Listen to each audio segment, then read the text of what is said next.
Yeah. Okay, so I'd like to welcome you to our event sponsored by the U.S. Prostitutes Collective, Race and Prostitution, the Cash Connection.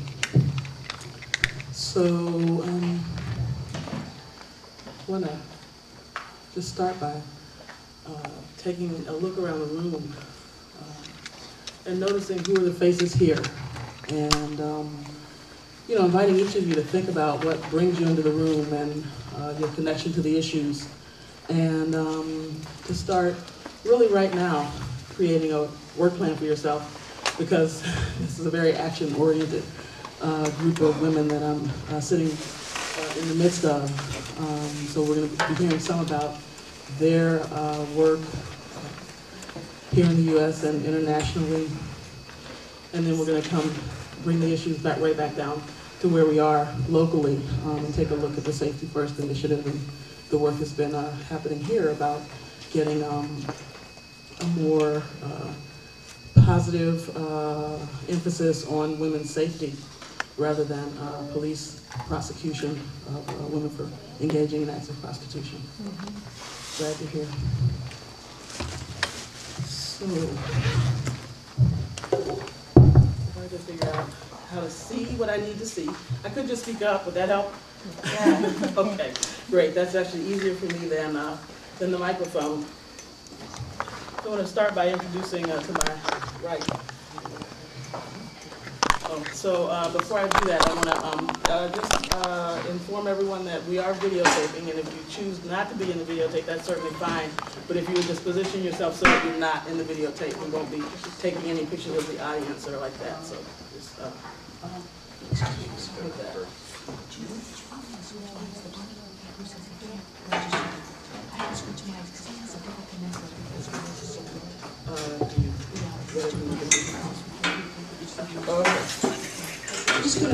So we have a little technical piece we're working out. My name is Nell Myhand, and I'm with Women of Color on the Global Women's Strike. So Selma James is a movement strategist and lifelong campaigner with ferocity for women's rights and anti-racism. And she has been on a speaking tour since early November. So I want to just, really appreciate the vigor with which you pursue justice issues and, acknowledge that you are this is the last stop in a very, very long tour, and just appreciate you, saving a little bit of your energy for us here. Selma has, for many years, been an influential Marxist organizer, historian, critic, and she currently coordinates the Global Women's Strike internationally, working very closely with grassroots women in Venezuela. She's spoken on a range of topics, but she's here to help us make the connections here around rape, race, and prostitution. So with that, may I turn the microphone over to you? So welcome, Selma.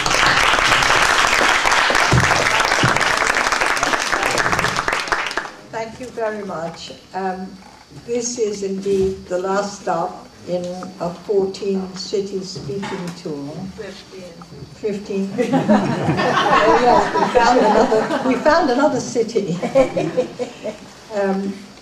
And it has been really a very big experience. I want to tell you why we came and how we funded it.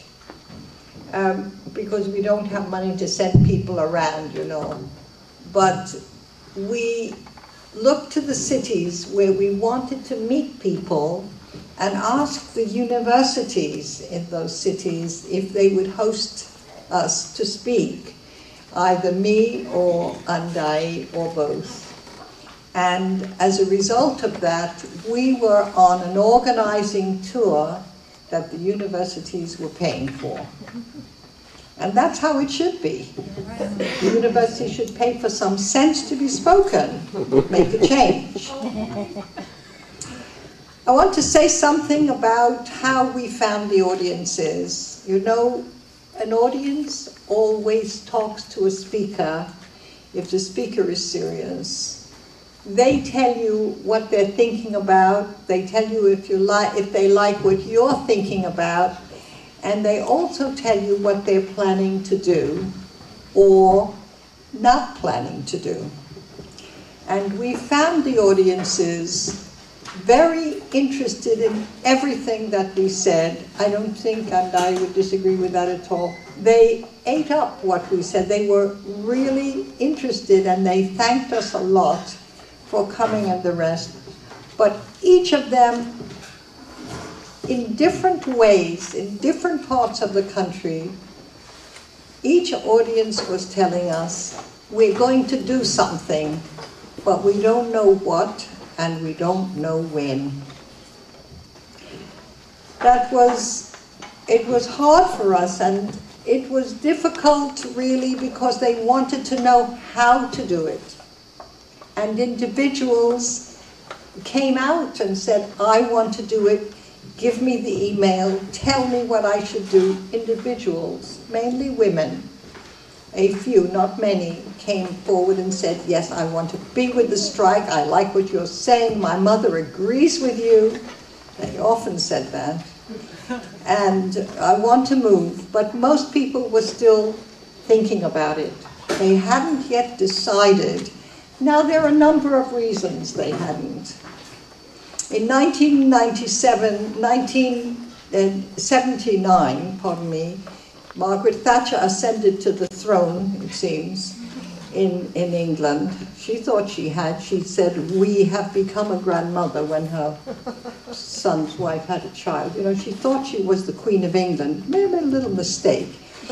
But she first, and then the next year, Ronald Reagan became president here. And between the two of them, they sliced up our movement. I don't mean our movement there only or our movement here, but all over the world. That was really the signal for a period of repression when we didn't think we could win anything. And we've begun to come out of that period. In the last few years, the massive response against the Iraq war in almost every country in the world has encouraged us and emboldened us. And we have begun to think again, but then the question, if we do something, can we win? What should we do that doesn't result in the defeats that we suffered in the 60s and 70s and 80s? Who should we be with in the organizations or the movements that we found? Do we know how to do it the right way? Is this the best time to do it? You know, there were a whole set of questions, people uncertain, and what we told them is plunge in. We told them to start anywhere, do something. You might decide not to continue with that, you might do something else instead, but plunge in. There is no way that you can test your ideas, find out really what you're thinking, find out what the problems that you face are, find out how to solve those. You can't do any of that except by activity, except by plunging in. And I must, continue here tonight. Before anything is said, believe me, the best thing to do is to plunge in. And I have to say, coming from abroad, as both of us do, a lot depends on you. People believe, they know Bush stole the elections, they know that, but they say, but why haven't they been able to get rid of him? You know, what's the matter with those Americans? Well, let them know nothing is the matter, okay? That's what I'd like you to tell us by plunging in. Okay, now, I was the first spokeswoman for the English Collective of Prostitutes. And that's because I was a respectable married woman, and I could speak to the press without being harassed, my children taken away, my housing taken from me, harassed by the police and by the local government. Nothing could happen to me because I was respectable, and therefore the women in the English Collective of Prostitutes told me what to say and how to say it, and I was very happy to do their bidding. I learned a great deal. I learned a great deal not only about hookers and the struggle that those of us who are hookers are making, I learned a great deal about the situation of women, because there's a way in which every single sector can tell you something important about women. Every single sector of women has an experience which illuminates not only their own lives, but the lives of all of us, of women, and very often also of men. So I learned a great deal, and I remember the uphill battle there was to establish, among feminists in particular, that sex work was work. It was in many crucial respects a job like any other, only it was better paid than a lot of work that women do. And one of our slogans became, "Does good money make women bad?" Because we really felt that part of the reason that hookers were being persecuted by the police, by the government, and by the law is that we were getting more pay than we should. You know, women should get a nice, decent, low wage. And we thought a more indecent high wage was a better proposition. We worked very hard at that time to establish the rights of women who work in the sex industry. And there was a lot of morality, or apparent morality, that we had always to face. And I remembered that when some months ago, 5 young women in the town of Ipswich were murdered. And the response of the public was outrage at their death, and they really were outraged that the press said that 5 prostitutes had died. They said 5 women have died. We do not want to hear. What they do for a living is irrelevant. What matters is that they have been murdered and the police have not moved quickly enough. And I said, times had changed. That was a big leap forward, and I'm sure the English Collective of Prostitutes helped. Very good. We said things constantly. The women were always active and developing the ideas and putting them forward in a strong and compassionate way about themselves and about others. But that's not the only reason. There has been a shift in the population, and bear in mind what I said before. People don't plunge in, but they move. And we're all moving, and we have updated our ideas, and they are much more practical than they used to be, and they are in many ways much more compassionate to others than they used to be as well. Much less racist in many ways, much less sexist. Even, you know, women can be sexist against other women. There's less of it. And there is genuinely a feeling that we had better stick together, and that the police have to defend all of us and protect all of us, otherwise none of us is protected. The relationship, the title tonight, the relationship between rape, race, and prostitution is in fact a cash connection. And I want to give one example which really covers all bases, which I experienced when I landed in Philadelphia this time. A woman went to court because she was raped. It turns out she was a very nice woman. We met her. She was a 19-year-old. She was a loving mother. And it turns out that she was a loving daughter. Her mother has disabilities, and she went out to work as an escort in order to make enough money for the family, both the younger generation and the older generation. She was an Afro-American. She is an Afro-American.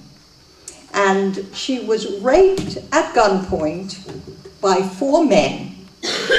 And the police were able to find one man, and I think they have found a second. These 2 had been guilty of at least one other rape of a woman, and they were being charged for both rapes. When the woman got to court, she faced a feminist judge, or at least a judge who had been a feminist. I don't know what she thinks now. Her name was Denai, Judge Denai. And Judge Denai said, it's not rape. If she's a prostitute, she said, I won't accept that charge. We'll talk about the theft of services. The press was onto it, and a number of women were absolutely furious that this had taken place. Now, what does it mean? What does it mean when something like this happens? It means, first of all, the woman is working because welfare has been cut. She is entitled to money from the state for raising her child. Her mother is entitled to money from the state because she has a disability and she's unable to move around very much. But since both of these services, both of these financial support had been cut, this young woman found herself in the sex industry. That does not come out in court. That is not mentioned as part of the circumstances of this rape. The second thing is that men know, and they do know, we all know, that if the police will not defend you and you are a sex worker, that you're easy pickings, that you can get away with it. And that's what Judge Denai was telling, not only to that courtroom, but to the world. I am not about to stop you if you attack this woman because she is not worthy of the state's protection. That's what she was saying. And that is what frames the lives of all of us who are less than equal before the law, as sex workers are. So that she was also a woman of color. And that means that she's even less likely to get the protection of the police, which each of us deserves. To the credit of many women, they were outraged at the treatment that she received. Some of the press carried the story, and we are proceeding with the campaign. The district attorney in this case is ready to back her. So the welfare is cut, disability benefits are cut, child care is cut or non-existent. A woman goes out to work, you know, the options are not great in Philadelphia for a black woman. They're not enormous. And she decides that this is how she can earn a living. She finds that she is assaulted with guns. With guns, that's quite a violent way to be attacked. And she finds that the system of justice, in spite of some people being on her side, the system of justice does not work for her. Now that's one case in Philadelphia, and the outrage speaks very well, again, for a population in the world generally, which is learning what side it is on when such attacks take place. We must take courage from that, because it means the world is moving ahead in spite of the brutes that are in charge of it. But we have a limited, I beg your pardon, a limited ability to intervene, except as we organize. And the Crossroads Women's Center, where the Global Women's Strike is based, has been active on this woman's behalf, with the woman, alongside the woman. I have to tell you one thing that she said that rather blew my mind. All of us who have been in the anti-rape movement know that one of the services that we must provide, is that a woman who has been raped should be able to speak to other women, to get it all out, you know, to just bare her soul a bit so that her burden of this fury and degradation is lightened. And so I said to her, or somebody did, one of us who went to see her, said to her, would you like to speak with someone, you know, about this? And she smiled and she said, I know enough women who've been raped. I don't need that kind of service. Okay? That tells you what's happening in Philadelphia among young women, and older women too, but especially women of color. There is a wide experience there which is not finding expression in the world that we know. Now, finally, I want to speak about what has happened to this anti-rape movement. The population is moving forward. I think we are, women and men. I think many more men are outraged at other men being rapists. I think that we have understood each other a great deal more, and men do, in general, have a great deal more respect for the rights of women. I find that, and the young men in particular. It's not across the board, but it's happening. I see that we are moving ahead. But what we have found, time and time again, especially in this country, but not only in this country, is that the anti-rape movement has made a deal with the devil. We in Britain, we have two anti-rape organizations that meet at our center. Black Women's Rape Action Project and Women Against Rape. Women Against Rape is multiracial. Black Women's Rape Action Project is women of color. They work very closely together, but they are different organizations and they do different work. BRAP has worked largely with asylum seekers who seek asylum in Britain, who have been raped in dictatorships, in wars, etc. Many women from Africa, but women from all over the world. And war has done a lot more of the campaigning against rape within Britain. We have outlined very precisely, I've worked with those organizations, although I'm not a member, exactly what happens and how the law does not defend women. We've talked about what the police do, how they lose evidence, how they don't seek evidence, how often police agents are rapists and the police will not go after them at all, how once they get the evidence, even if they want to get it together, that the Crown Prosecution Service, the equivalent of the district attorney's office, says there isn't enough evidence to go by and we'll have to drop this case, that when they get into court, the prosecution allows the defense to just destroy the victim of rape without defending her, and then how the judge often says, well, there isn't too much to this, and as in a recent case, the victim was 15, he said, I don't really want to deal with the age of the victim. Her mother is still recovering, let alone the girl, from that particular remark. And we have courageously, I think, compared with others anyway, tried to make clear all the forces of law and order that stand against women, and then the government comes to us and says, well, don't you think that the people who are rapists should be denied, jury trial or some other law and order crass, undemocratic move, and we say we will not be used as an occasion to take the rights away of anyone who stands before the law.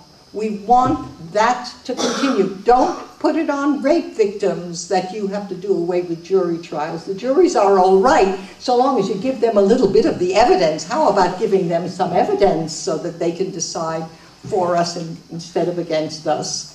We find that in the US, that kind of organization is hard to find. Oh, I heard somebody say, oh yes. Okay, so it's known. We can't find organizations, women's organizations, that don't work hand in glove with the police. How can you defend rape victims when you and the police are the best of friends? It means that you're not the best of friends of the victims.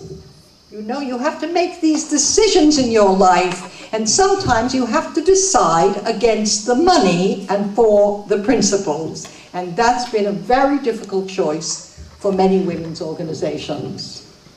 Finally, I want to tell you one story about 2 rape victims. They were women who were working and came to the English Collective of Prostitutes and Women Against Rape and said that they had discovered, each of them had been raped, and they had discovered that the same rapist had been guilty in both cases.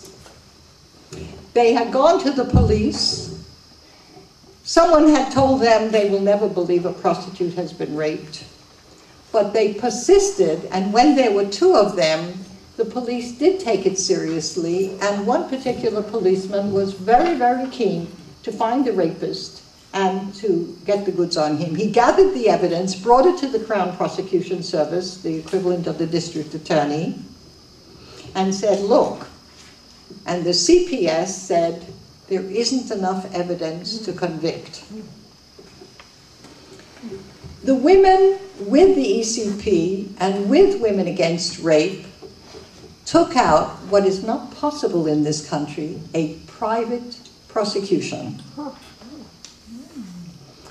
They organized for a man to do it for free, a lawyer to prosecute for free. He didn't like them very much, and he figured that he was going to win, and then he was going to get all the money, right? All the money for that he had donated his time for.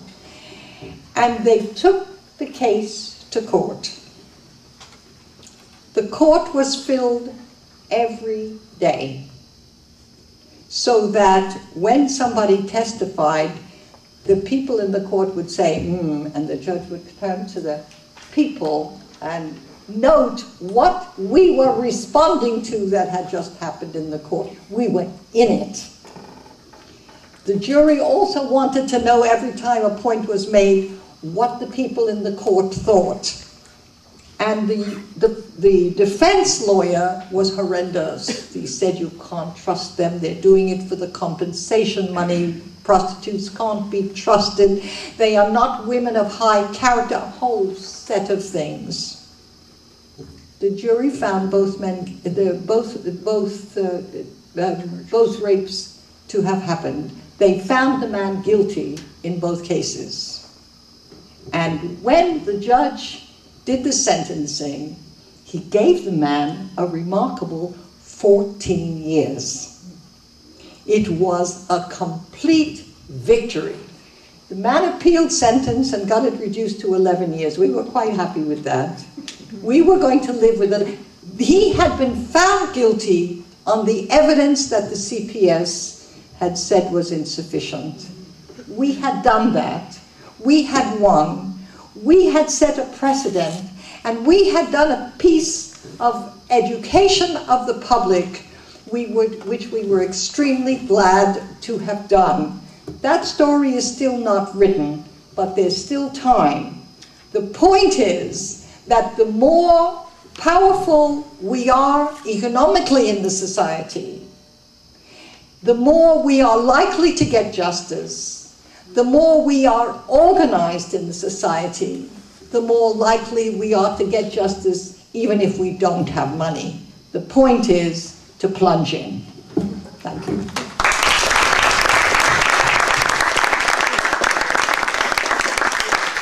Thank you, Selma.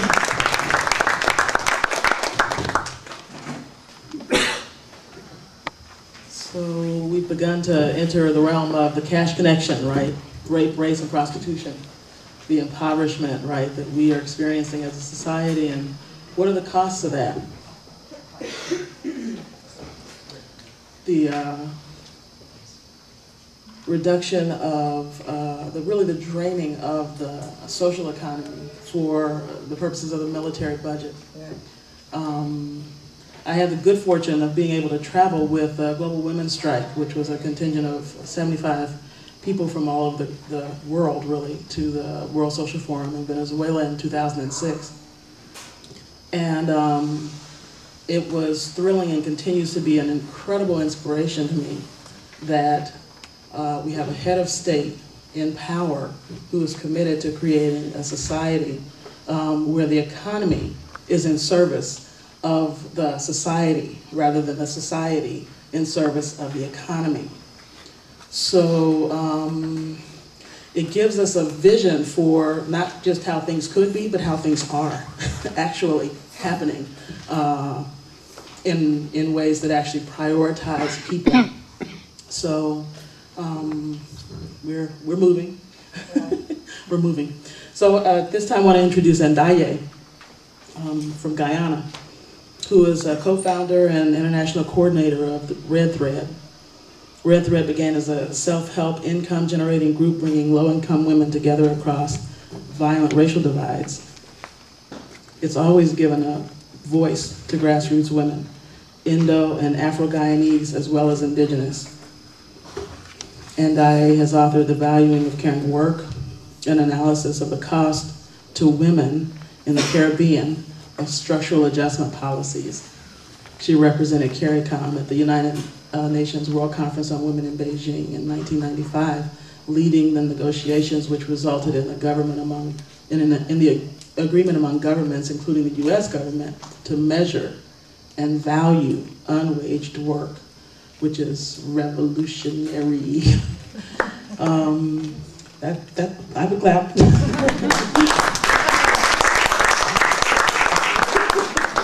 So the last thing I want to say about Andaiye before I pass the mic to her is that in 1979, she was also a founding member and leader of the Working People's Alliance of Guyana, along with historian Walter Rodney, author of How Europe Underdeveloped Africa. And with that, I want to pass the microphone to Andaiye.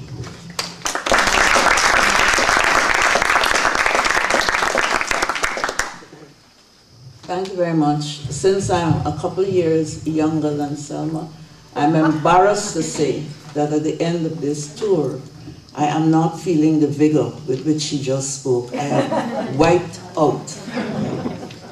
But I'll try. It is probably true that the majority of women who work as prostitutes, who work as sex workers, anywhere in the world, do it because they need the money. And you can certainly see that that is true. I think it is true here. I think it is true everywhere. But perhaps it is clearest to see in the third world. So I'm going to talk about prostitution, prostitute women, and the context within which we live in Guyana. Now, we have an economy in the Caribbean that has always been poor, but which in recent years has been almost destroyed by decisions taken in the North. Decisions taken in the United States, decisions taken in Canada, decisions taken in the European Union, decisions which they control in the World Trade Organization, in the IMF, in the World Bank, and everywhere. So, for example, in the Caribbean, what you have in some islands is an economy that was dependent almost completely on the banana industry, which banana industry has been destroyed by decisions taken at the World Trade Organization. We have other economies in the Caribbean dependent on sugar, and sugar is now under severe threat where it exists. So in Guyana, for example, which is where I come from, sugar employs more people than any other industry. It employs, remember you're talking about countries with small economies and small populations. Sugar employs 17,000 people. Sugar indirectly affects another times 10 of that 17,000, so 170,000. You're talking about a total workforce of no more than, say, 400,000. So you're talking about something like half the workforce, almost half the workforce indirectly affected. And yet it is true that the United States has gone to the World Trade Organization and orchestrated the end of a long-standing protocol which had been negotiated and renegotiated over many years for what is called preferential access of sugar into the European countries. And why did the US do this? Not I say so, but the New York Times, which here may be seen as a left paper, but not to the rest of us in the world. It's just a paper. According to the New York Times, the Latin countries, they said, the Latin countries had claimed that the protocol under which Caribbean sugar went into the European Union with preferential access was unfair to them, the Latin countries. But the New York Times also pointed out that behind the Latin countries was actually US corporations, in particular like Chiquita. And the New York Times, not me, the New York Times also pointed out that immediately preceding the United States going to the World Trade Organization to push for the end to the preferential access to the European Union for sugar, immediately before, not very large donations, not large enough to sell out whole countries, not very large donations had been made both to the Democratic Party and the Republican Party of the United States. The Democratic Party was then led by President Clinton. It's one of the reasons why those of us who live in the third world are sometimes fascinated by the conversations that happen in the United States about who is progressive and who is not progressive, and you know, and Toni Morrison or somebody said that Clinton is the first black president, which must mean that I am, what, pink? Along with the banana workers and the sugar workers of the whole Caribbean. The fact is that they sold us out, and they sold us out, I believe Clinton got $200,000, and probably the Republicans got the same thing. So they have destroyed what is the basis of the economy of many parts of the Caribbean. Even before that, for several years, we had in the Caribbean and in much of the third world, policies called structural adjustment policies, which you have the equivalent of here, but maybe you don't notice it as directly as we do. And under those structural adjustment policies, what they did was to limit the public sector, miniaturize it as much as possible, including with wages, to promote the private sector. And what resulted out of that was, of course, a massive loss of jobs. And a loss of jobs from the public sector, which affected mainly women. And mainly women who would be like nurses, teachers, you know, lower level civil servants and so on. Okay, so then you promote the private sector, and that is supposed to free us. So where are the jobs for women in the private sector? Well, they could, like before, be shop assistants, yes. They could, like before, be domestic workers, yes. They could, like before, be bartenders, yes. And they can also these days be security guards. My niece, Alisa Trotz, has written something in which she pointed out that the fastest growing area of work for grassroots women in Guyana is as security guards. Those are the jobs that are available to people, that are available to women. And these are the conditions under which women have to decide what it is they're going to do to survive and what it is they're going to do so that their children can survive. In the rest of the Caribbean, there's a heavy push to market the Caribbean, even more than before. It has always been true, but it's even worse now. They market the Caribbean as a tourist paradise. Don't you see us, everybody flying down there to the tourist paradise?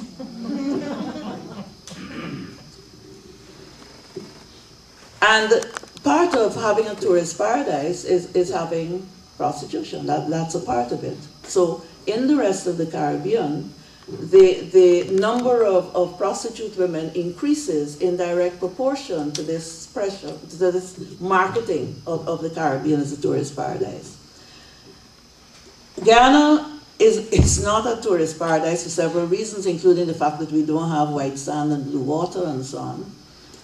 So we are pushing ecotourism. So that's not where the increase in prostitute women comes in Guyana. We don't have an organized sex industry. We don't have organized brothels and so on. What we do have is an economy in such disarray, that the choices for women, for poor women, become fewer and fewer all the time. And as the economy has been what the world economists called restructured, as the economy has been restructured over the last decade and a half and so on, the choices of working class women have grown correspondingly more limited. So you also know it is true that in every part of the world, women have the large responsibility for caring for children. It certainly is true in the Caribbean that women have overwhelming responsibility for the care of children for all kinds of reasons. And caring work in the Caribbean, caring work in much of the third world, is additionally difficult or additionally burdensome or takes additional time because of the conditions under which the caring work has to be done. The conditions are less technology, less money, and so on. The attraction of work in the sex industry is therefore all of the following. First of all, it is better paid than, what are your choices? Domestic work, security guards, and so on. It is simply better paid. Secondly, it permits a certain kind of mobility that the other jobs do not. Thirdly, it permits you to decide when you're going to work and when you're not going to work. If you are a security guard, what you have to do is to work shifts of 12 hours out of every 24. If you're a security guard, you also have a boss to whom you're answerable for these 12 hours. Working as a sex worker gives you the possibility of deciding which 4 hours, which 2 hours, which 6 hours, which 12 hours. That is your choice, you will work. And it also gives you the possibility of organizing the work that you're doing for money around the work, the on-wage work that you do with your children. So you have Red Thread, for example, which is the organization that I'm in Guyana. We are located in a working class area of Georgetown. We do several things, including provide some services, and one of the services is a kind of after-school class for children in the area. And it is through working with those children that you discover and rediscover every single day the absolute misery and instability of the families in that area because of the state of the economy. So, for example, you have children who might come on Monday and Tuesday, but then don't come again. And when you ask where they are, what it is that because their mother is working as a security guard, I said that was the biggest, area of work. Because their mother is working as a security guard for 12 hours and she has nobody else to look at them, she has done what you call child shift. In other words, the child has moved not only from that household, but from that community to some other community, to some other person who can look at the child for 2 or 3 days.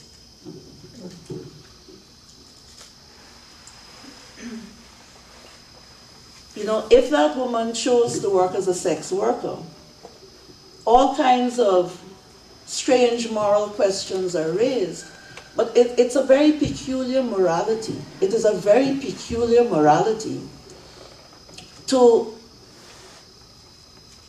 criticize women for working as prostitutes, but to have no squeamishness whatsoever about the sexual exploitation they face if they're domestic workers, the sexual exploitation which is part and parcel of being a shop assistant in Guyana and everywhere else I know of. Have no squeamishness at all about working women for 12 hours a day for 7 days a week in dangerous conditions to earn, what is 7,000 Guyana dollars? To earn $35 US a week. It's a strange morality not to be squeamish about people working for 7 times 12, 84 hours a week for $35 US a week. And I'm saying all that to say several things. First of all, that it is an entirely reasonable choice. It's the only possible choice you would make in those circumstances. What other choice would you make in those circumstances? The women who are prostitutes in Guyana seem to me to be prostitutes for one of 4 reasons. The first one is the one that I just said, having to do with that being the most sensible choice to take very often in those circumstances. It is true, and people make much of it, that there are women who are tricked into prostitution. That is true. There is trafficking in Guyana. Trafficking in Guyana doesn't work between Guyana and other countries. It is trafficking between the interior of Guyana and the coast of Guyana. And what that means is that you're trafficking, of course, the most vulnerable persons, because the interior of Guyana is where the indigenous people of Guyana live. And so indigenous women and girls are trafficked from the interior to the coast. That is true. It is also true that schoolgirls are tricked and manipulated into prostitution, and occasionally fairly young children. That is a minority. You have other women who sell sex, and again, for financial reasons. With the kind of economy that I've tried briefly to sketch, large numbers of women and men, but in particular women, in Guyana, have to operate as traders, as higglers. I don't know what other word people use. Basically what you're doing is informal selling, right? You're selling in the country between the interior and town, across the seas and so on. And so there are women who have to do that in order to make a living. And the costs are high, and the bribes, you have to pay bribes, you have to pay customs, you have to pay immigration and so on. So you sell sex in order to bribe customs and immigration. But all of those women, whatever their reason, are in the end always engaged in the work of prostitution, because what they're trying to do is not only survive, but to feed their children. And then you have some women who are escaping domestic abuse, who have been abandoned and so on. But the overwhelming majority of women who are prostitute women are attempting to survive and to make their children survive. Most prostitute women in Guyana are mothers with young children. Most. The age range of prostitute women in Guyana is from 16, I'm not saying there are none outside the age range, but the majority, range between 16 and 38. And if you listen to that range, you will see that those are the main childbearing ages. So again, you're there because you have to feed yourself, because you have to feed your children. You're there because of the possibility of moving around to wherever the work is. You're there because you have no boss. You're there because the hours can be flexible. You can choose them. You're there because you can make that work along with the caring work that you have to do for your children. Now, in Guyana, as I suppose in the United States, the story is presented as though prostitution is the problem, as though prostitutes are the problem. Prostitutes are not the problem, prostitution is not the problem. The problem in the first place is the stigma that is attached to prostitution and the criminalization of prostitution. So again, in Guyana, as I believe here, I'm not sure, prostitution is illegal. We don't have a lot of active pursuit of prostitutes in Guyana. But you have the other kind of denial of rights, which is that no prostitute woman is going to go to the police to say that anybody has committed violence against her. Why would she do that? She would be going to the police in order to say, I, who you already called a criminal, have come to report a crime against me. No, you wouldn't do that. We have what is supposed to be a very far-seeing Domestic Violence Act. But it doesn't see far enough to see prostitute women. So it absolutely does not cover violence against a prostitute woman by anybody. The police are very often themselves clients, and they're very often clients who commit violence against prostitute women. So that's another reason why you wouldn't go anywhere near them. Now, this may seem to you a little far-fetched, but since I've been in the United States this time, I've been very struck by the number of people that Selma and I have met who say that they're working on the question of immigration. And whenever they told us that they were working on the question of immigration, we asked them whether they were part of working on the question of immigration means that you're working to oppose the policies of the United States government in relation to immigration. The policies which create, the policies which bring us here, the policies which force us out of where we live to come here and then render us the criminals. I was talking the other night to some people and saying that there was a book, a recent book by a woman called Edwidge Danticat of Haiti, in which she talked about, it's a memoir, she had written works of fiction before, and she was talking about an uncle who had died in, I don't know what you call it, a kind of holding, an immigration holding pen that they had.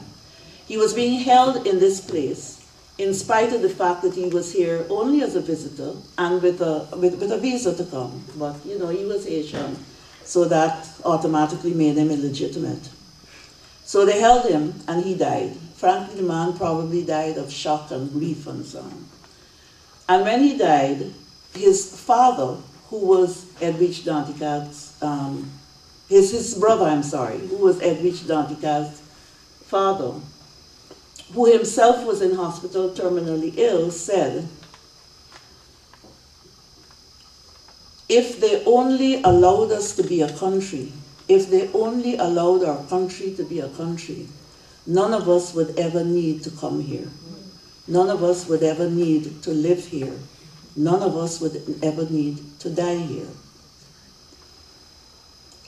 To me, to leave alone policies of the most powerful governments of the North, which then force people from the Caribbean and the rest of the third world, and Mexico, from all over the place here, and then criminalizes us for being here.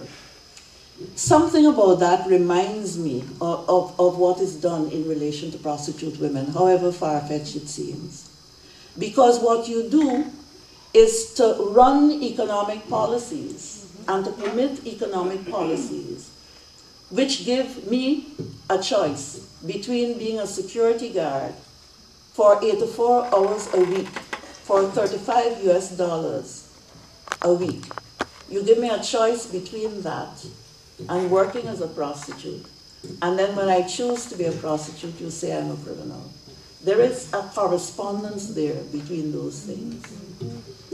And so finally, it seems to me that we have to act at two levels.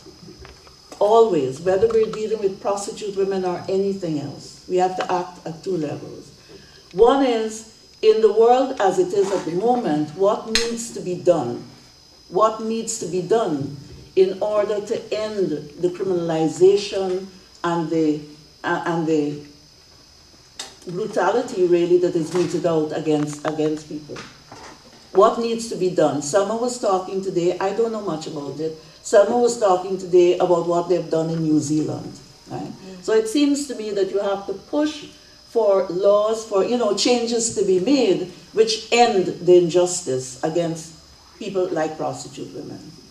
But it also seems to me that along with that, and pushing towards that you have, she said plunge in, that you have to plunge in if you have not already plunged. And if you have plunged, that you have to plunge in a little further to contest the policies that make us criminals in the first place. Thank you very much. And take a look around, right? So let me ask you one other question before we move forward. How many of you either are someone or you know someone who lives in fear of being arrested for what you're doing to survive?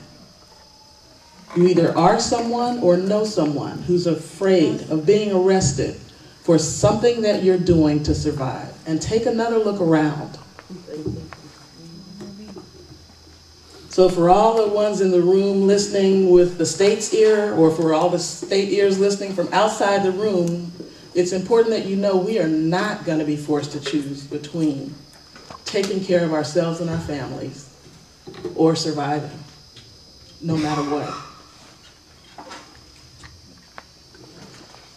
So with that, I'd like to introduce Phoebe Jones, who has been the organizer extraordinaire of this national, which became international with the Toronto tour.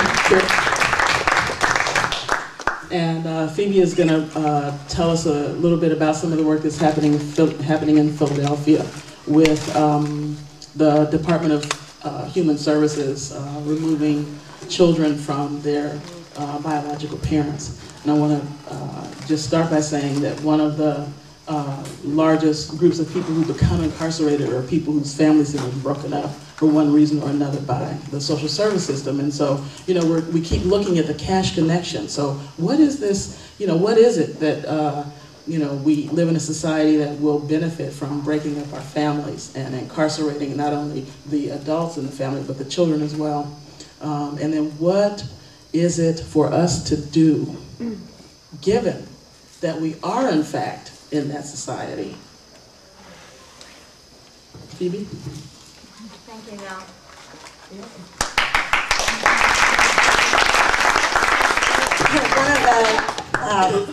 One of the bad things that happened on the tour was 2 days ago my glasses broke, and they were progressive, so I could look at my notes and see you. So I have a choice of either looking at my notes or seeing you, so I'm going to look at my notes. I have no idea what you all expression on your faces are, horror or anything, but anyway. I work with the Global Women's Strike in Philadelphia, and we work out of the Crossroads Women's Center, as Selma said. And one of the groups that work out of the Women's Center is a group called Every Mother is a Working Mother Network, which has been working to get the value of caring work that women and men do, raising children, included in economic policies and in welfare policies. About 2 years ago, Every Mother's a Working Mother Network and Global Women's Strike were in a park protesting. I don't remember what we were protesting, but at that time, but we were protesting something, and we ran into some other women who were protesting, and we were very curious as to what they were protesting, and it was two mothers. In fact, it was three people, two mothers who had lost custody of their children to the Department of Human Services and had been doing everything that the department had said they had to do to get their children back, And the Department of Human Services, DHS, would not give their children back. They felt they had no other course of action but to go public, to go protest, to get it out there, and to see what kind of support they could get. When we first encountered them, we really weren't aware of what that issues were, and we were amazed at what was revealed as an atrocity going on not only in Philadelphia, but all around the country. And that was happening to mothers, fathers, grandparents, family members of all kinds, everywhere. And not only people, in the community, but people in our own network. We scratched the surface, and suddenly half of our group had DHS cases. They were telling us, well, a few years ago, my daughter was taken, or, whatever. And we really began to get involved in it. Now, what we discovered as the atrocities was that children were being taken, first of all, as I said, an alarming rate around the country, but particularly in Philadelphia. Philadelphia was taking children at a rate 7 times that of Chicago. Philadelphia is also one of the poorest cities in the country, if not the poorest of its size in the country, and which revealed the other atrocity, that almost always, in the vast majority of cases, the children were being taken because of poverty, because the families did not have adequate housing in most cases, or adequate child care in other cases. And we met him, we came across a man, Richard Wexler, who's with the National Child Protection Agency in Washington, D.C., and he gave us a wealth of information, and gave us the kinds of facts that we needed, to fight the cases. And for example, with the housing, he said that 30% of foster children would be home right now if their parents had decent housing. 30%. That child care, one of the women that we had met protesting, she had lost her children because of lack of adequate child care. She wasn't getting welfare. She had to have a job outside the home. The job was low wage. She put her kids in whatever child care she could afford. They were found wandering the streets, and the press, made this heyday, and so the state makes this big production of taking her children, rather than getting her the decent child care. They take the children away, but she's a bad mother, rather than somebody who can't afford child care. We got some of the facts on race, that black children are 15% of the childhood population, but they're 34% of those in foster care. Black children spend 9 months longer in foster care than white children. And I just called somebody, and I got the statistics for California, that in California, black children are 4 times more likely to go into foster care than white children. So, the racism is a huge, it's a huge issue.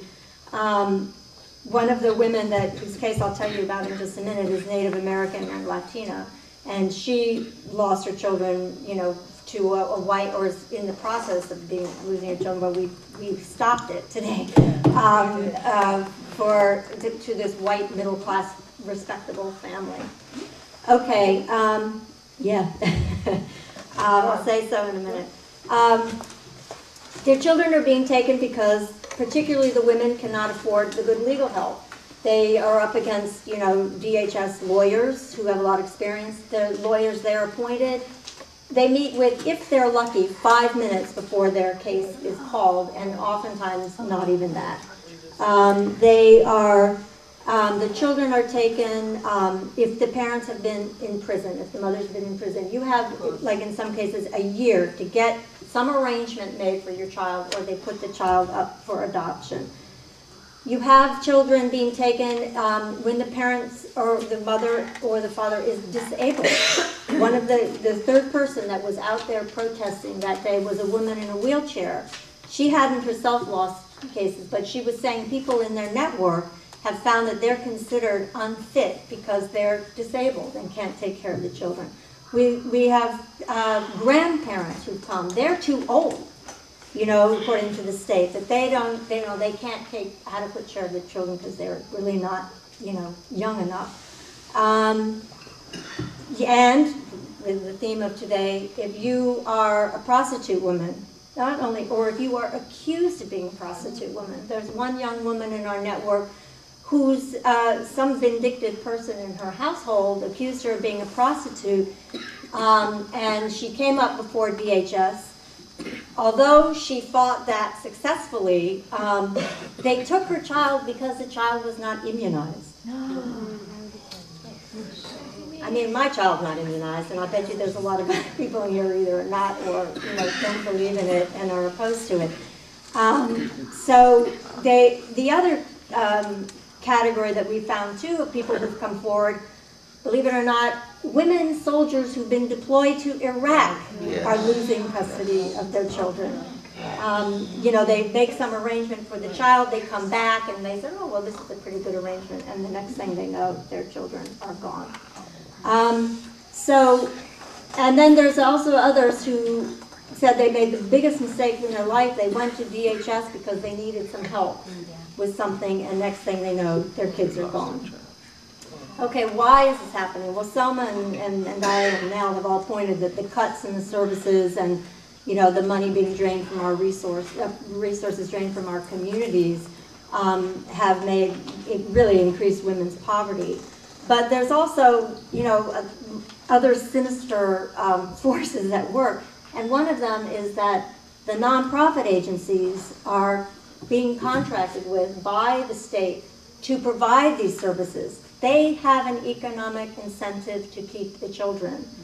And Richard Wexler told us that in Chicago had a yearly caseload of 51,000 children. When they changed how they financed the services from the nonprofits, so that there was not an economic incentive to keep the children in care, the caseload dropped to 17,000, from 51,000 to 17,000. So there was you find you're really up against the whole nonprofit and NGOs. The other group that you come up against are the workers in DHS. And it's been a huge problem because a lot of the women are saying that the workers, they don't care, they treat them really badly with a lot of disrespect.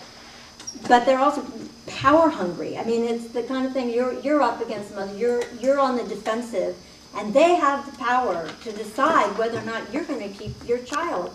And if they don't like you, or you're not doing what they say to do, or you're not complying with their every wish, you face losing your children.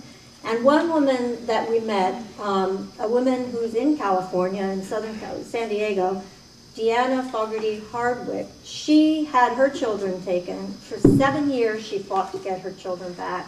She got her children back, and then she sued San Diego for having taken her children. And the reason that they were taken was because she had pissed off her child care worker, because she wasn't accepting the fact that her children were taken. And this brings out another very important issue. She had her children taken because the husband had been accused by the school of being abusive. Not her, the husband. And that was also later disproved. But she winds up losing the kid not for anything she did.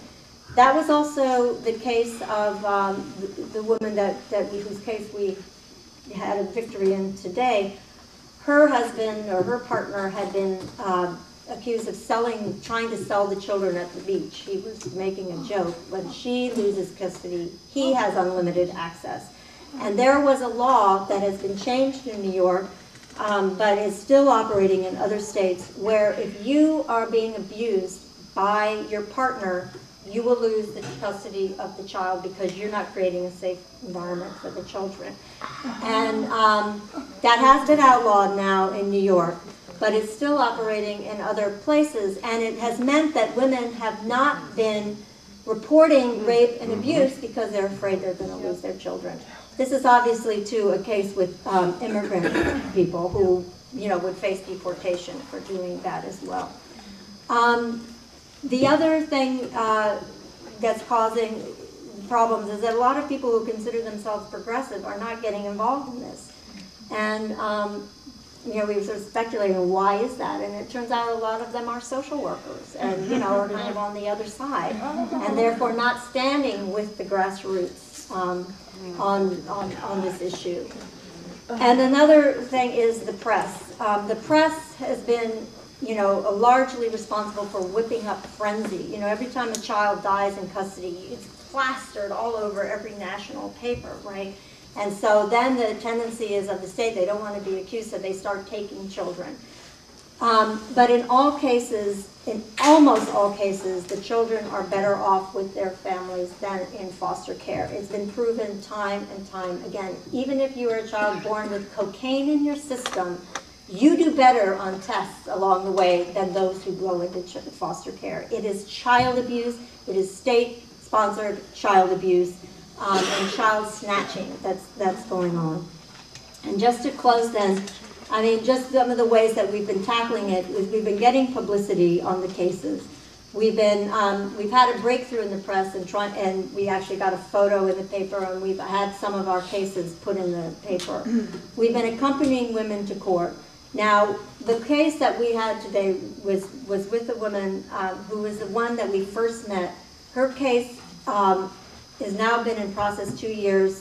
Her son, who was 3 months old when he was taken, she was breastfeeding at the time, is now 2-something. And they feel like, well, he's been with this family and it's really better for him to stay with this, you know, white middle-class family. And we wrote a letter, as individuals, I wrote a letter with another woman, we co-signed it, as concerned citizens, laying out, look, here's a person who's done everything she could.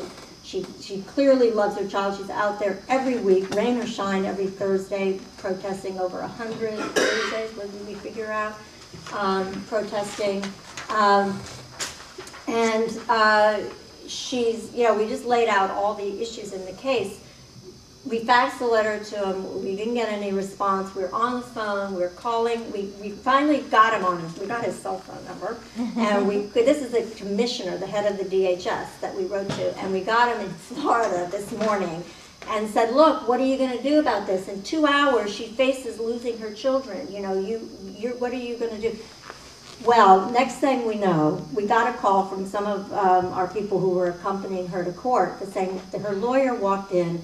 And he said, I don't know what you all did to the commissioner, but he just called the solicitor of the department, and they've now postponed her case till March, when she was facing losing her children today. So this is a huge victory. And we've also brought up, you know, whether or not it's even legal for them to take a Native American child and place it in a white family without having gone through any of the proper procedures. So we've been joining the weekly pickets. We've been pulling together core people so that all the mothers are helping each other out, and that, you know, going with each other. We had a woman come down from New York.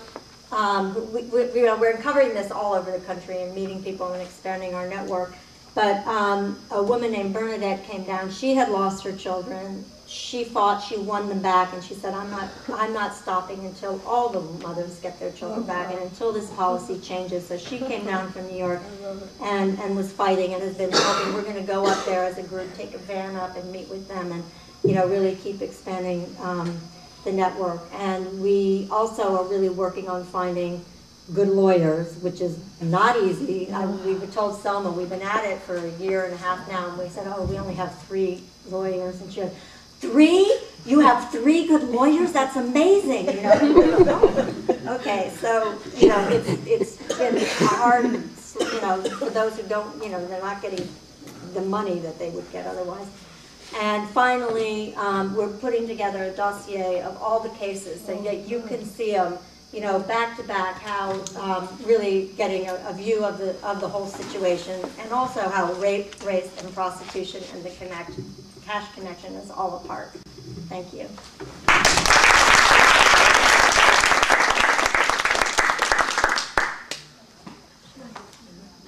All right. Okay, so at this point, I'm actually gonna invite Rachel and Betty to come talk about the Safety First initiative, with the cuts in welfare and healthcare and government benefits and the economic options closing down. This Safety First initiative is a really, truly anti-racist effort that would make a difference in the underlying conditions that force women into prostitution. So we're going to hear some about the Safety First initiative from Rachel West and Betty Traynor. Hi, we're going to be really quick because I know you've been waiting quite a while listening to the speakers. So we'll just give you a real brief outline of it. But basically, we're really happy to have our international sisters with us today to launch a new phase in our ongoing work, which is the Safety First, Protecting Sex Workers from Violence. And what this is it's part of an initiative that we've been involved in for many years. And it's really working on implementing the recommendations of the San Francisco Task Force on Prostitution, which probably a lot of you know about, was probably the biggest community and the most comprehensive community consultation that has happened in the US, that included many sectors of different people, and it included sex workers, which was the first time in this country that a task force had included sex workers. It was usually the police and the DA that got together on a task force. And that task force came up with fantastic proposals. We have copies of it on the table and really urge you to read it because it's a really incredible document, and we've been working since 1996 when the task force ended. It went on for 2 years to get the recommendations implemented.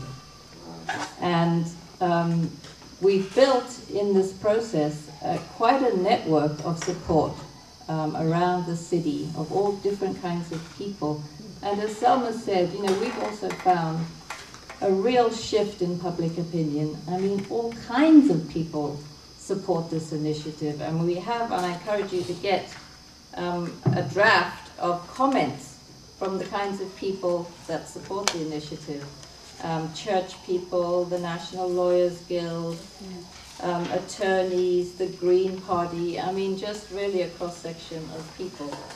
And what we're working on, what the task force called for, because there was, all kinds of hearings and sex workers testified, and there was a lot of concern about the high level of violence that prostitute women face. Not because prostitution itself is violent. I mean, what is it? It's sex for money. But because of the conditions and the criminalization, make women vulnerable to violence, and that had to be addressed.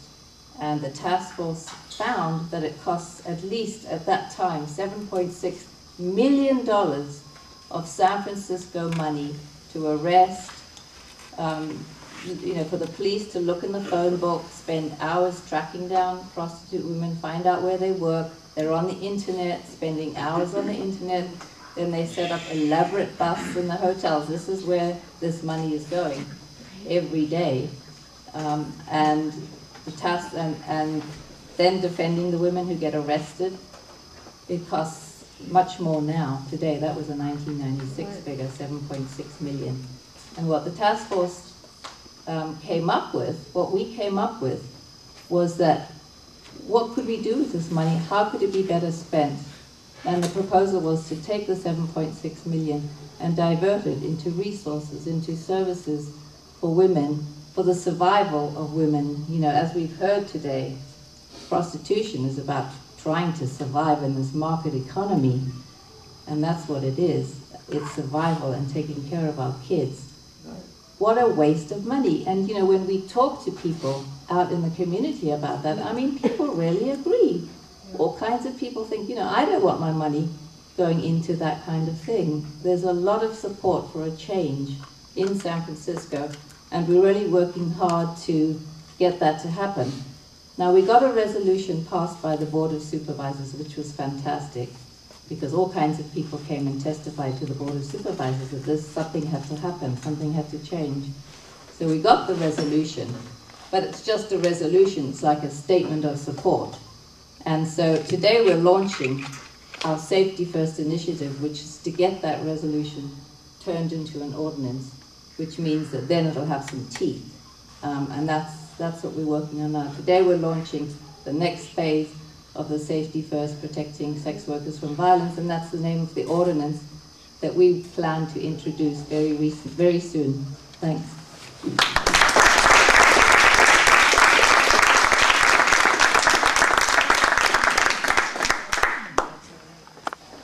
I'm going to be even more brief, just to bring you up to date on where we are with this ordinance. We have some draft language. It's taken primarily from the original resolution that we have. And we're actually on our second round of visits to the Board of Supervisors. So we've gotten that far. We're starting to meet again. We've met with a few offices already. In our first round, it was recommended that we show what kind of support we have from the community and from some government bodies. So we went to meetings of some of the commissions, and we got unanimous support from the Human Rights Commission, from the Immigrant Rights Commission, and the Youth Commission.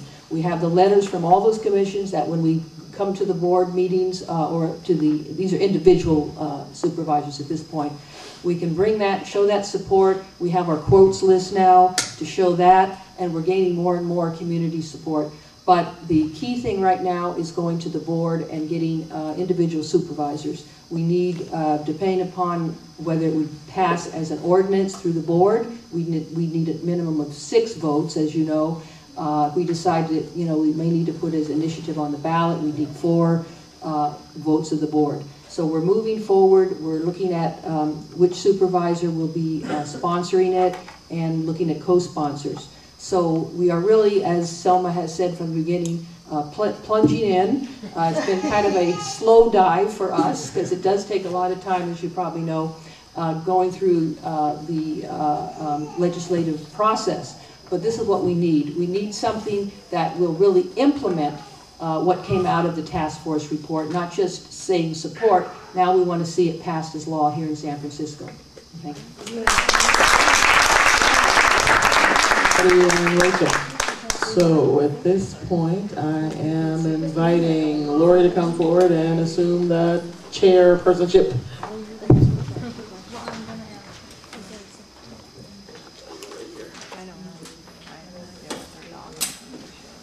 Okay, so we're about to get on to our question and answer session. But first of all, I wanted Sharon Lungo to step forward and just take a few minutes to talk about money.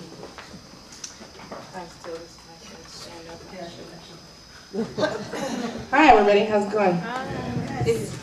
Everybody jazzed up, got their work plans going on in their mind, everybody starting to think about how you're going to plug in and what you're going to do to support some of this work? Yes? No? Yeah. Okay, good. So my name's Sharon, I am from Los Angeles. I am not new to the Global Women's Strike, but I am new to the Global Women's Strike in San Francisco. And actually one of the deciding factors for me coming to live here was that I could continue to work with the strike. The strike,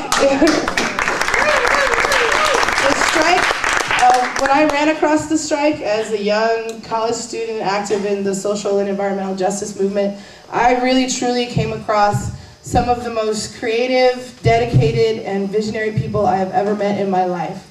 And when I say vision, I don't mean the kind of vision that's way out there, but the kind of vision that all of us can share and all of us can partake in. Mumia Abu-Jamal heard us say, invest in caring, not killing, and said, wow, what a concept. Simple, something everybody can get behind. So how do we do this work? We are an unfunded network. And what that means is that we don't receive foundation money, we don't have benefactors, we don't have major donors. None of our hundreds of volunteers across the world gets paid for any of the work that they do in the campaign.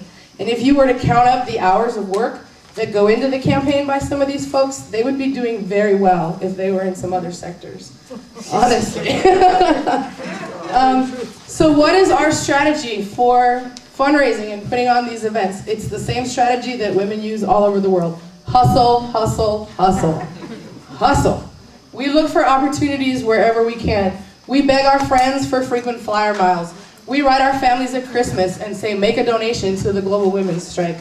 And sometimes we sell the services of Selma James and Andaiye to colleges and universities that will take them and are eager to hear what they have to say. And that is how our work gets funded. we find opportunities and we use them to move our people around, to be able to get to where we need to go and continue to build the kind of vision and strategy that it's going to take to do this work. So, on that vein, these kinds of speaking tours cost money. We like to be able to think that we can feed Selma and Andaiye when they're on tour, and we can put gas in the cars that are going to take them around, and generally be able to do this work and still allow them to be somewhat comfortable. So we're going to send somewhat, because we do expect you to give up a little bit. It is the global women's strike, right?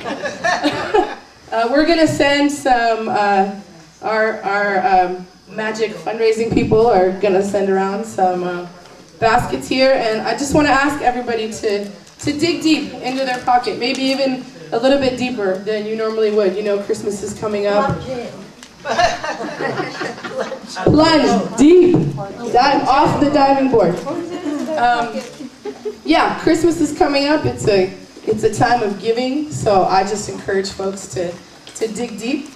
I also want to say there is another way that you can support us and fund our work, which is by visiting our literature table, where we have any number of books and pamphlets and videos and t-shirts that will enrich your life and give you a lot of information and also make really great Christmas presents. And they are also available online if we don't have anything here that you might be interested in. So that's another really excellent way to fund our work. And yeah, so I want to acknowledge, you know, the wealth of information and the knowledge and the eldership that's in the room, and particularly here at the table. And you know, I want to say that really Selma and Andaiye should be getting paid for this work. They've been to 14 cities and they've spoken on at least 13 different topics. And that doesn't include all the meetings that they've had with folks, all the side conversations that have come up. It doesn't include any of that. But all of this money is going to flow back into the campaign so that we can continue to do what we do. So I just want to say thank you very much in advance, and I'll let it get back to questions and other things. Welcome to San Francisco. All right, so now we're going to open up the floor for questions and comments. I know it's been a long panel, but you know, we find that you just don't get this kind of information in this kind of quantity from women very often at all. So please, time for questions for Selma and Andaiye or comments.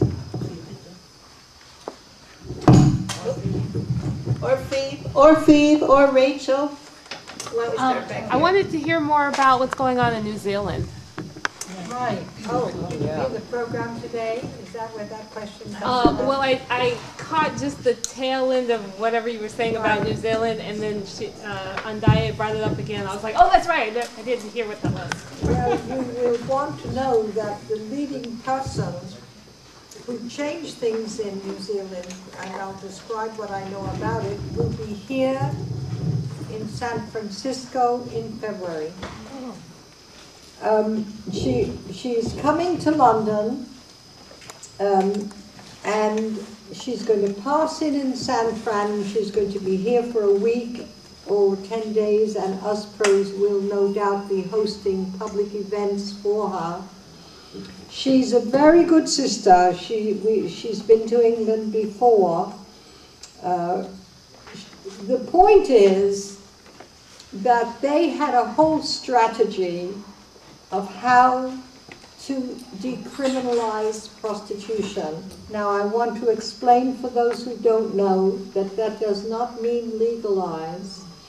Legalize is what they have in Germany, which I've seen, which is that the state itself runs the brothels, that women are under very great restraints, that there's a line of pimps, some rent the room, some rent the section of the building, etc. And everybody takes his cut of what these women work for. We don't want that. We want women to be able to make their own choices and to live with other people and not be isolated and be able to raise their children as the rest of us do.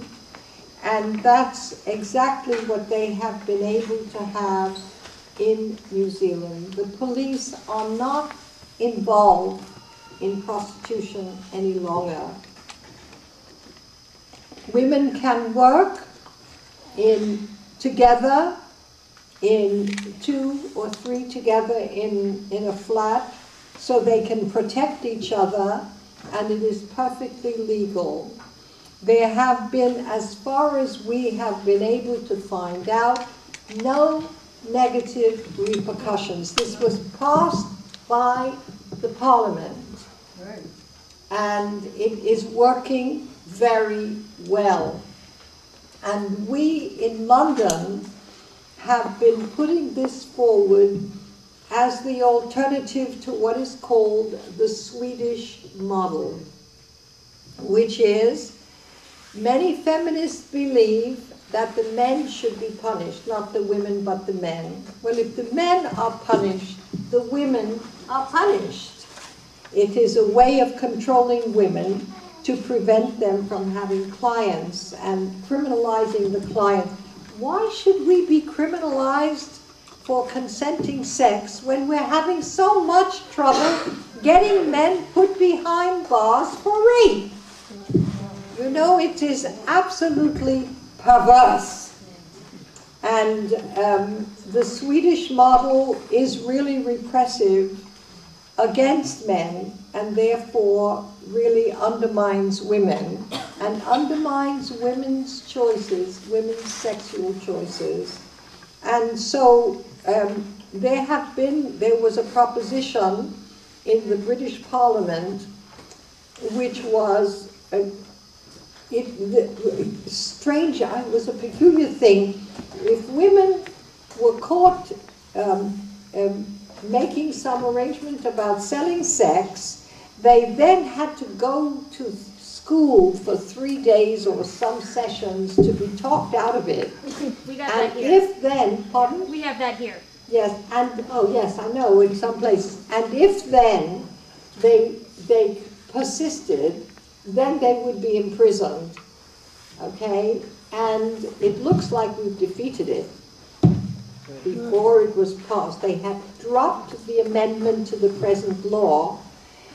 Part of the reason was precisely because we said there is the New Zealand model that you must consider, and we have got funding to bring the woman. It's quite expensive to come from New Zealand. It really is the other end of the world for us. And she's going to, and part of the reason was that we had a very good member of Parliament who was ready to back us. We had a fantastic meeting in the House of Commons, and it was on the basis of the 5 Ipswich women who were killed. When they were killed, the first Safety First coalition was formed with the local Church of England preacher, with a local resident, with a doctor, with the Royal College of Nurses, with the National Association of Probation Officers. This was really, truly a coalition of all kinds of people that the English Collective of Prostitutes brought together in a panel in the House of Commons. We had members of the House of Lords who came to find out what this was about. And one of them said, I agree with what you're saying. I'm going back to the Lords and I'm going to lobby on your behalf. And he did, and he helped the MP and other MPs who were interested, who said this is nonsense, you know, this is really, it is too late for this level of repression to be imposed. And the last that I heard, although I've been away while this particular struggle after the House of Commons meeting, what has been going on, the last I heard was it looks like that amendment to the bill is going to be dropped. But in any case, Catherine is coming to London in January and to San Francisco in February. So you will hear from her about the details and also about their campaign to change the law, how they did it. That's what we need to know the hows. How did you do it? You know, how did you get the support? How did you undermine the opposition? how did the girls get the credibility that was needed for them to give this particular leadership? And you'll be able to question her closely. So that's what happened. Thank you. I see a hand back there. I have a question about the petition from the Safety First or Safety Project for San Francisco. Is that going to include language about decriminalization? Is it going to be is it going to call for a decrim of all prostitution laws? Yes, it is decrim, but you know we have the state laws. Right.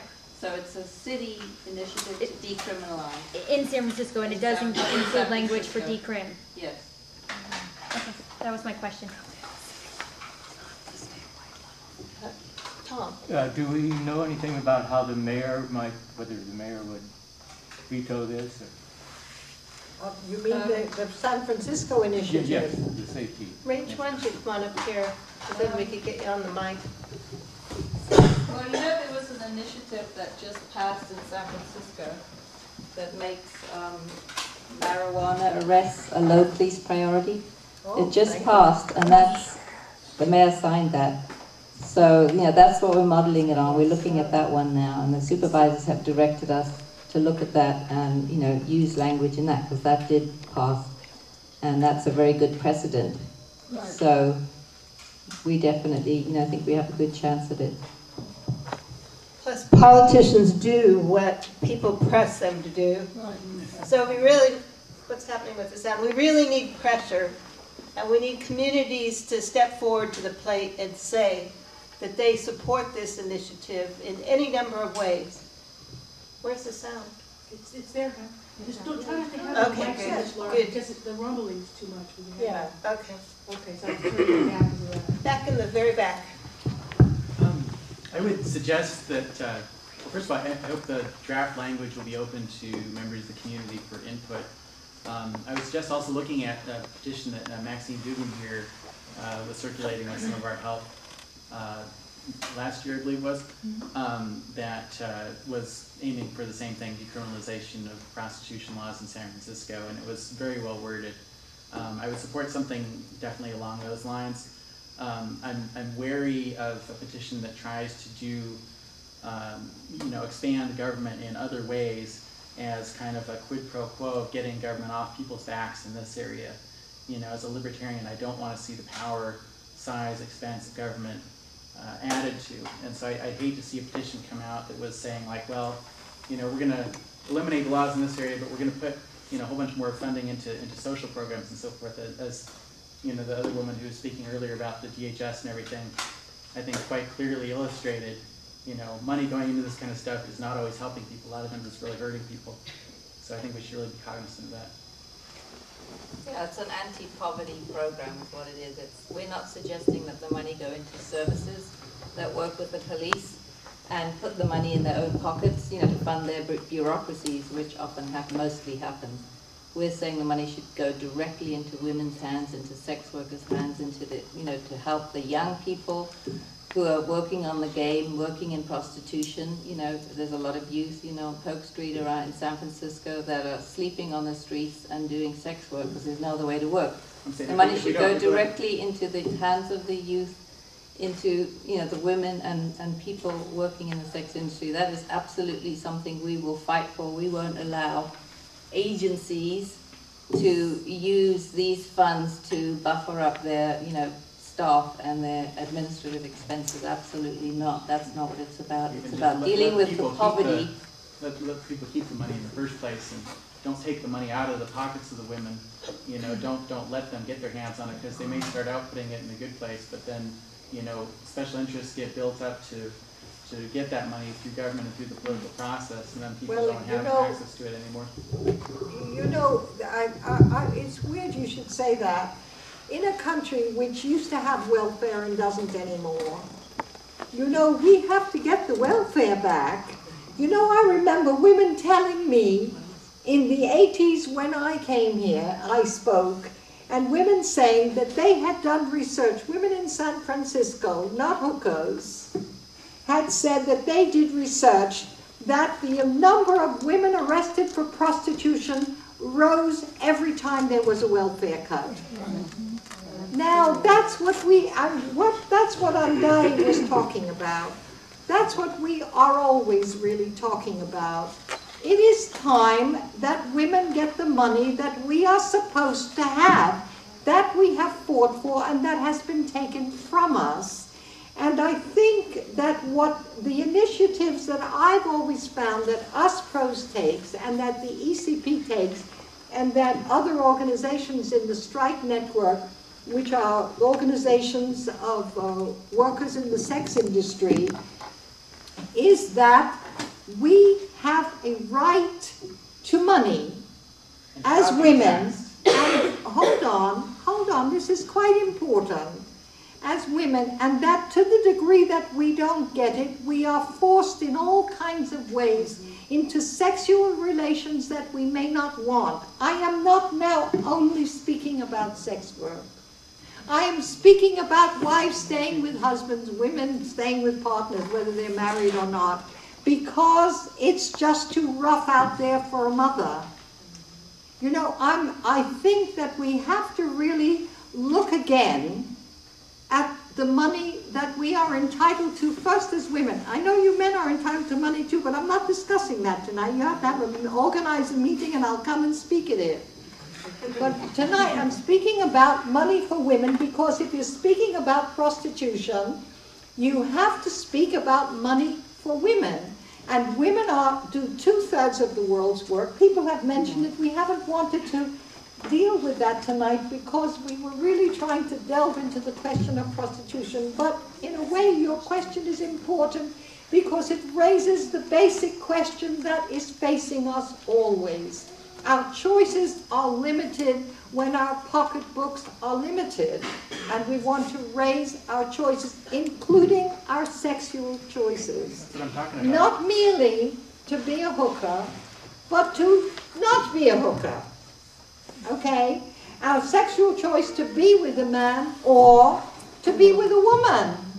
You know, our choice, you know, to be with our children when we want to be with our children. I want to make another thing here. You know, a lot of the things that I learned when I was representing the ECP is that what women valued, they were able to pay for to some degree because they had more money than the rest of us. For example, spending time with their kids. You know, prostitution often, not always, not in every circumstance, but often is a way for mothers to spend time with children. And you know, my partner always says, why do these women have children when they do everything else but spend time with them? That's because they're poor. You know, you spend your whole life trying to feed them. Being with them is a luxury. You know, we want to change that. And I think that beginning to put money into the hands of young people so that they are not driven into any sexual work, paid or unpaid. You know, the unpaid is very difficult. The unpaid sex work is very, very tough. You sleep with the person and you don't get money. You just get, you know, general services. That's very widespread. We want to take away the economic factor in relations between women and men. We want them to be with us and for us to be with them because we like them, not because of what they bring in at the end of the week. I mean, that is our goal. We have made the connection between prostitution per se and all the other varieties of prostitution that we women, because we are the poorer sex, have to engage in. And we have to spell it all out. You know, that's what I meant when I said that I learned a lot being the spokeswoman for the English collective of prostitutes about the situation of women generally. I know men have to hook. I know that. I know that a lot of jobs are hooking that men have to do.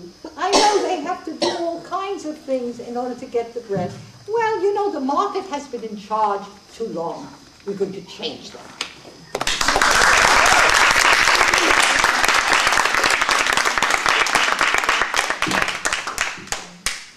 Okay, we have to wrap up? No, there is some. Yeah. No. Hand back. Yes, I wanted to just change the subject a little bit. I'm a former worker, a former sex worker. I'm also a progressive person. I'm a socialist. And I know that there's a lot of progressive people in here. I want to talk about trafficking. And I want to, so that people in here who may not be from our industry can maybe be clear on what's happening with the hysteria about trafficking. Of course, we're all against any kind of forced labor, but I think, this is my theory, I think it's the anti-prostitution forces, the abolitionist feminists, and the religious fundamentalists who have been wanting to abolish all sex work between, for money, between consenting adults. And I think that I think that they have created a kind of a hysteria in order to push their agenda forward. And I just want to hear your comments on that and whatever else you have to say about it. Thank you. Well, I have to speak about England because that's my direct experience. My experience is that women in Eastern Europe are now often trafficked into London. Not half as much as they say, but they are often trafficked. And they have to choose, once they're there, they have to choose between staying trafficked and going back home. Because if the police find out the trafficking, they ship you out. And the women do not want to go home, and there's no money there. And the whole trafficking thing, I don't know about the religious fund, it is part of immigration policy. The whole trafficking thing in England. I mean, we have a lot of experience of women coming to us saying, I ran away, but now what do? I don't want to report them. They'll deport me. And my mother has not got any money to eat. This is her only chance for me to stay in London. And we fight immigration cases to ensure that they can stay. And it's an immigration case. It's not a prostitution case. It's nothing to do with that. It's the right of women to earn some money and send it back home. You know, the wages in Eastern Europe are unbearable. There are 1 million Poles in England. England, that's not Scotland, that's not Wales, just England. 1 million Polish people, as soon as they became part of the European Union, came to London. You know, it has complicated all kinds of things there, but they have a right to come. They have no money where they are, so they come. They can come because they're white. You know, if they were not white, if all Poles were brown, there would be a law against Poles. But there isn't a law against Poles because they're mostly blonde, you know, and they like the blonde. Anyway, the point is that it's really all about immigration and what the immigration laws are and what kind of chance the police want to take when they see someone who has been trafficked.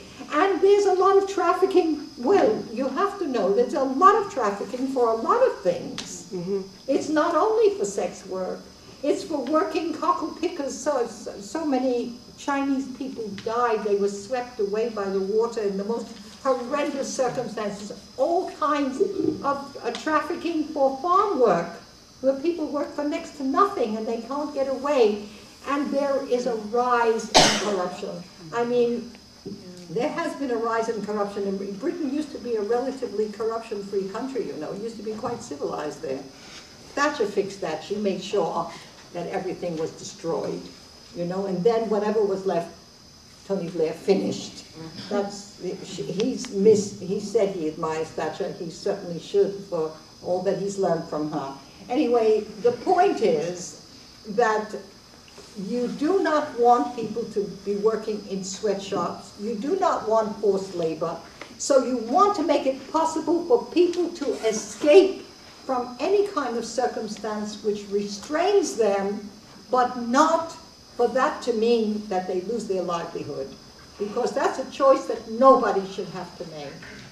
That's our position on trafficking, and that's what we work on. Okay, and I want to add something to just to say that I don't know what the U.S. State Department used to do and say about trafficking before 9/11, but the whole third world knows its position since 9/11.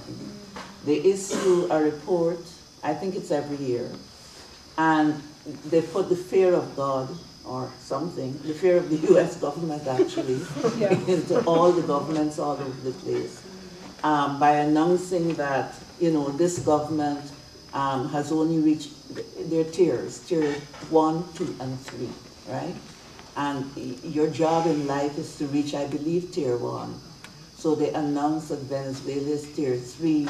Cuba, of course, as usual, is tier 200. And just all these governments are in total terror, right? And they basically also say what you must do in order to go up by a tier.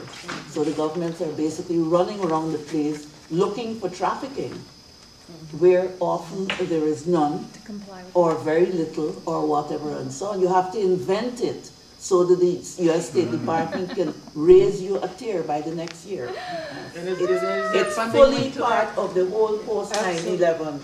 And how that translates for the sex industry is that in many countries, the crackdown on the sex industry is horrible, where thousands and thousands of women are arrested to try to comply and forced to migrate for work. And another reason to it. Thank you very much. Can I say, by the way, that this country is very provincial and does not know a lot about what's happening in the world. And what we are increasingly in touch with is the movement of sex workers in India, which is massive and has a lot of power, and I think it's really increasingly time to acknowledge just the most massive movement of sex workers in the world, as far as I know, which is in India. They're powerful there. Maxine. Thanks for coming. I feel like, all the good work that you have done, has allowed me as an actual working mother and a working prostitute to be able to have my own voice in having my own agency and being self-determined, in what it is that I want, for myself and my work conditions. And I really appreciate you and all your hard work for that. And I appreciate the larger picture being brought about, the bad U.S. policies and forcing migration and affecting other world economies. Because I feel like what's missing out of the hysteria in the trafficking discussion from the NGOs who are profiting off the criminalization of prostitution and profiting off the criminalization of immigration is that they're not talking about what has forced the migration for work in the first place, which is, the U.S. government bad policies. And of course they're not going to talk about that because they're in bed with the U.S. government, they're in bed with the police. They are. And so I had this discussion with Mary Petrie, the head of Vice yesterday here in San Francisco, about the whole condition of workers who want to be able to report violence against us, but how are we able to do that when they are targeting raids on the Asian massage parlors on women who don't speak English? They're not white and entitled, they don't speak English, and they're supposed to trust these task force people that the mayor has sent in there to ascertain them to be involved in forced labor, not in the sex industry. So I was trying to explain to her that, really what the police want to do is to come out for safety first, for all sex workers, that they want to be seen as a place where any worker can go and report any act of violence against us or any act of violence that we witness. Because if we don't speak English, or if we don't have documentation, or if we were involved in an act of violence because we were working, then we're going to be less apt to report that. And what are the police going to do to make policies that make it very clear to workers about what the priorities are? So she and I had this discussion back and forth, and we're having International Day to End Violence Against Sex Workers December 17th, all over the world. And so there's, discussion about, having the police there, and trying to, hold the police's feet to the fire around, really is your priority to protect us as workers, as any worker would be protected who was injured on her job? Or, is it going to be making inquiries about the conditions under which we became assaulted?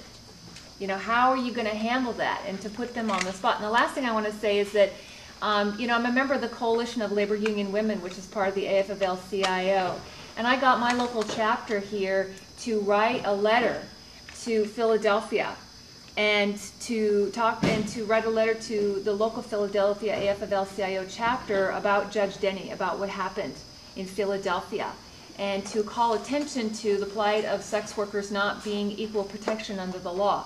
If you work as a postal worker and somebody points a gun to your head on your job, you're going to be in big ass trouble. But if you're a sex worker and somebody points a gun to your head, a judge gets to dismiss the charges of violence against you, and that judge should not be a judge, and that they need to stand in solidarity with us and call for that judge's resignation. Good. Can I see a copy? Can we have a copy of that letter? Oh, yes. And can you then write to Clue in Philadelphia? I did. That's what we did. Oh, good. Yes. Yeah, have you got a reply from them? Their chapter is associated with their local AFL-CIO, which is their local labor council. Right. Did they reply to you? I haven't received a reply. Okay. Look, can you let us know if they reply? Yeah, absolutely. Because you need those allies. Yeah, you need those allies in Philadelphia. Well, we need the allies, but we also need to know whether they're going to take any position or not. Right. Because, we've been let down a lot by the unions. By the look of it. The unions have not been so friendly to us. Well, to women in general. Indeed, working women in general.